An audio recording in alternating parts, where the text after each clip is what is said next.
আওয়ামী লীগ আমলে দেখেছি শেখ হাসিনাকে সবকিছু বিষয়ে মাথা ঘামাতো। শেখ হাসিনা ক্ষমতা অপব্যবহার করার জন্য মাথা ঘামাতো, এখানে পার্থক্য রয়েছে। ক্ষমতার অপব্যবহার সমাজ ও রাষ্ট্রের জন্য একটি গুরুতর সমস্যা। যখন কোনো ব্যক্তি বা প্রতিষ্ঠান নিজের দায়িত্ব ক্ষমতা ব্যক্তিগত স্বার্থে ব্যবহার করে তখন সাধারণ মানুষের অধিকার ক্ষুণ্ণ হয় এবং ন্যায় বিচার বাধাগ্রস্ত হয়।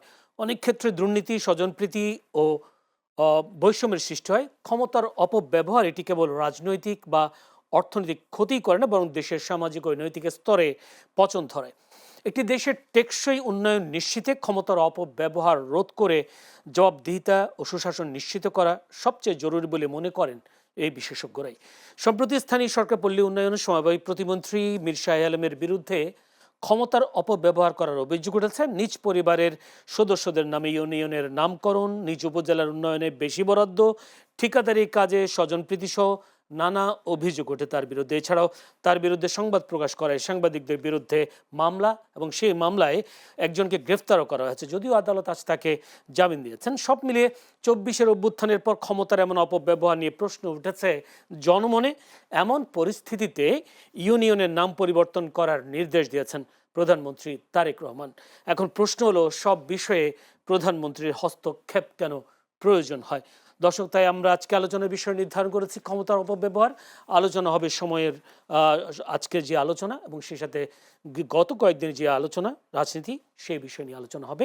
আলোচনা করবার জন্য স্টুডিওতে উপস্থিত আছেন, আমার বাই আছেন মুমিনুল আমিন, বিএনপি নেতা। মুমিনুল আমিন, আপনাকে অসংখ্য ধন্যবাদ সময় দেওয়ার জন্য। আছেন জয়নাল আবেদিন শিশির, যুগ্ম সদস্য সচিব। জয়নাল আবেদিন শিশির, আপনাকেও অসংখ্য ধন্যবাদ সময় দেওয়ার জন্য। দর্শক, পুরো অনুষ্ঠান জুড়ে আপনাদের সাথে আছি আমি জয়নুল আবেদিন।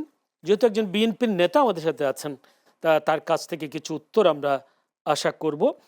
জনাব মুমিনুল আমিন, সংসদে স্থানীয় সরকার প্রতিমন্ত্রী মীর শাহ আলমের বিরুদ্ধে অভিযোগ তুলেছেন জামায়াতের এক এমপি। তিনি বলেছেন তার নামে, তার ছেলেদের নামে বিভিন্ন ইউনিয়নের নাম দেওয়া হয়েছিল, মেয়ের বাড়ির নামে ইউনিয়ন, এবং সেই সাথে তার ভাতিজি স্বর্ণর নামেও ইউনিয়নের নাম দেওয়া হয়েছে। তখন তিনি অস্বীকার করে তিনি বলেছেন নাম এটি কাকতালীয়ভাবে মিলে গেছে। কিন্তু প্রধানমন্ত্রী তারেক রহমান এইটিকে সত্য ধরে নাম পরিবর্তনের নির্দেশ দিয়েছেন। তাহলে তিনি প্রথমে কেন অস্বীকার করলেন, এখন কি করবেন? আপনাকে অসংখ্য ধন্যবাদ। আমার সম্মানিত সহ-আলোচককে ধন্যবাদ জানাচ্ছি। চ্যানেলে এসে দর্শকদেরকে, যারা অনুষ্ঠান দেখছেন এবং ভবিষ্যতে দেখবেন, তাদেরকেও শুভেচ্ছা জানাচ্ছি। প্রথমত, স্থানীয় সরকার প্রতিমন্ত্রী সম্পর্কে একটু ব্যাকগ্রাউন্ডটা আমি বলি। মীর শাহ আলম সম্পর্কে, উনি বিএনপির নমিনেশন ছাড়াই এককভাবে নির্বাচন করে, উপজেলা পর্যায়ে নির্বাচন করে, স্বতন্ত্র আর কি বলা যায় দলের সিদ্ধান্তের বাইরে গিয়ে উনি বিপুল ভোটে জয়লাভ করেছিলেন। অর্থাৎ দলের বাইরে গিয়ে, হ্যাঁ, মানে উনি যখন দলের সিদ্ধান্তের বাইরে গিয়ে একসময় নির্বাচন করেছিলেন, স্থানীয় সরকার দলের নির্বাচন। বাইরে গেলে তাদেরকে আবার বিদ্রোহী বলি, এরকম না, বিদ্রোহী ছিল? মানে তখন প্রেক্ষাপটটা ভিন্ন ছিল। আওয়ামী লীগের ফ্যাসিবাদী আমলে নির্বাচনে দাঁড়ানো বা ওইভাবে প্রতিহত করার সক্ষমতা সবার ছিলও না। একটা ভিন্ন প্রেক্ষাপটে উনি নির্বাচন করেছিলেন।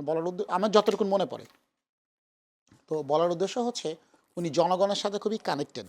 হ্যাঁ, আমরা হয়তো সবার নাম সব সময় ভাবে চিনিও না বা শুনিও না। 24-এর গণ অভ্যুত্থানের আগে পরে আমরা অনেক নাম জেনেছি, আমরা হয়তো জানতাম না। ঠিক আছে, মীর শাহ আলমের নাম জানতেন না, আমরা যেটা বলছি, আমি যে ওভারঅল পার্সপেক্টিভে বলছি। সো উনি যে লোকালি খুব কানেক্টেড এবং জনপ্রিয় একজন নেতা, আমি সেই উদাহরণ হিসাবে করে বলছি, জনগণের সাথে খুবই কানেক্টেড নেতা ছিলেন। এবং ওনার আসনে প্রথমত বিএনপি যুগপৎ শরিক দল নাগরিক ঐক্যের মাহমুদুর রহমান মান্না ভাইয়ের নমিনেশন হওয়ার কথা ছিল। পরবর্তীতে ওটা না হয় উনি নির্বাচন করেছেন এবং উনি এমপি হয়ে সংসদে এসেছেন এবং প্রতিমন্ত্রী হয়েছেন। সো উনি একদিনে কিন্তু আসেন নাই, হ্যাঁ, মন্ত্রী পরিষদে। ইউনিয়ন পরিষদের নামকরণে যে ব্যাপারটা বললেন, দেখেন, এই ধরনের নামকরণের কিন্তু একটা সরকারি প্রক্রিয়া রয়েছে, একটা গণশুনানি হয়। গণশুনানির পর সেখান থেকে নাম প্রস্তাবনা যায়, তারপর নামটা জারি হয়। এটা একটা প্রসেস রয়েছে। স্থানীয় সরকার গণশুনানি হয়েছিল? হ্যাঁ, গণশুনানি হয়েছে। গণশুনানি ছাড়া এই ধরনের যখনই আপনি কোনো ইউনিয়ন বা উপজেলা বলছেন কোনো ধরনের গণশুনানি হয়নি, গণশুনানি হয়েছে।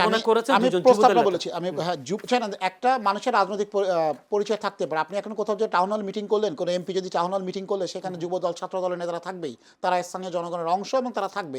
আপনি যদি বলেন প্রশ্ন করেছে যুব দলের নেতা, প্রশ্ন করেছে ছাত্র দলের নেতা, আসলে কথাটা যৌক্তিক হবে না। সবার অংশগ্রহণ। গণশুনানিতে আপনি কাউকে বাধ্য করবেন না আসতে। আপনাকে বলা হবে এখানে গণশুনানি হবে, যেমন বিদ্যুতের দাম বাড়া নিয়ে, গ্যাসের দাম বাড়া নিয়ে বিইআরসিতে গণশুনানি হয়। আমরা কয়জন, আমি কখনো ব্যক্তিগতভাবে সেখানে যাই নাই, কিন্তু গণশুনানি কিন্তু হয়েছে। আমার জন্য কিন্তু ইনভাইটেশন ওপেন ছিল। ব্যাপারটা এরকম। তো গণশুনানির পর এই প্রসেসটা হয়ে থাকে নর্মালি। এখন যেটা আমি বলতে যাচ্ছি, তো মীর শাহ আলম সাহেব যেহেতু স্থানীয় পর্যায় থেকে উঠে আসা একজন নেতা এবং উনি জনগণের পালসটা খুব ভালো বুঝতে পারেন, উনি জানেন কিছু ক্ষেত্রে কি হয় আমাদের দেশে মাঝে মাঝে হয়তো যারা দায়িত্বে থাকেন, সরকারি আমলাতন্ত্র বা প্রশাসনের ক্ষেত্রে বলছি, যারা দায়িত্বে থাকেন তারা সবসময় একটু চেষ্টা করেন ক্ষমতার কাছাকাছি প্রক্সিমিটিতে যারা থাকেন তাদের সুনজরে কিভাবে আসা যায় তার জন্য স্বেচ্ছায় বা স্বতঃস্ফূর্তভাবে বা অতি উৎসাহী হয়ে অনেক কাজ করে থাকেন।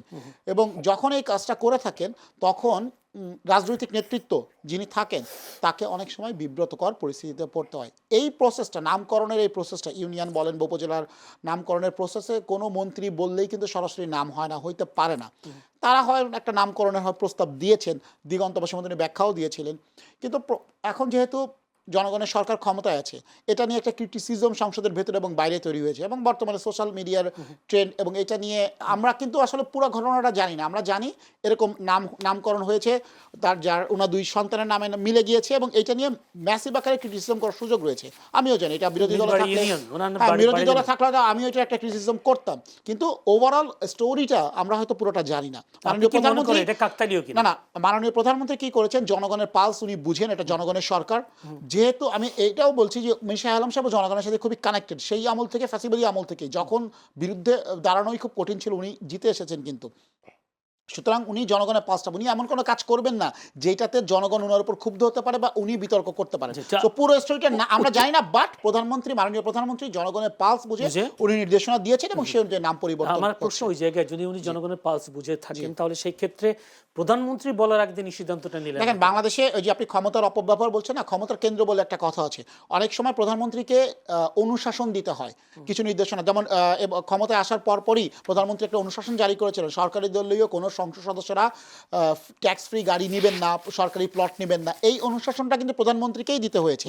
তো এই যে প্রশাসনিক যে পদ্ধতিটা নামকরণ হয়ে গিয়েছে, এখন কিন্তু প্রধানমন্ত্রী নির্বাহী ক্ষমতা বলে উনি নির্দেশনা দিয়েছেন নাম পরিবর্তনের জন্য। এইটা বাংলাদেশের একটা কালচার যে ক্ষমতার একদম শীর্ষে যারা আছে তিনি জনগণকে রেসপন্স করছেন কিনা। এসব ছোটখাটো বিষয়ে প্রধানমন্ত্রী টপ লেভেলের যিনি প্রধানমন্ত্রী, এটা একটা শুনুন, এটা একটা সিদ্ধান্ত দিতে হবে না, সিদ্ধান্ত দিতে হবে ব্যাপারটা না, এটা একটা গুড এক্সাম্পল হতে পারে। আপনি দেখতে পারেন যে প্রধানমন্ত্রী রেসপন্স করেছেন, গুড এক্সাম্পল। কিন্তু আওয়ামী লীগ আমলে দেখেছি শেখ হাসিনাকে সবকিছু বিষয়ে মাথা ঘামাতো, শেখ হাসিনা ক্ষমতা অপব্যবহার করার জন্য মাথা ঘামাতো, এখানে পার্থক্য রয়েছে। জলাবদ্দীন শিশির।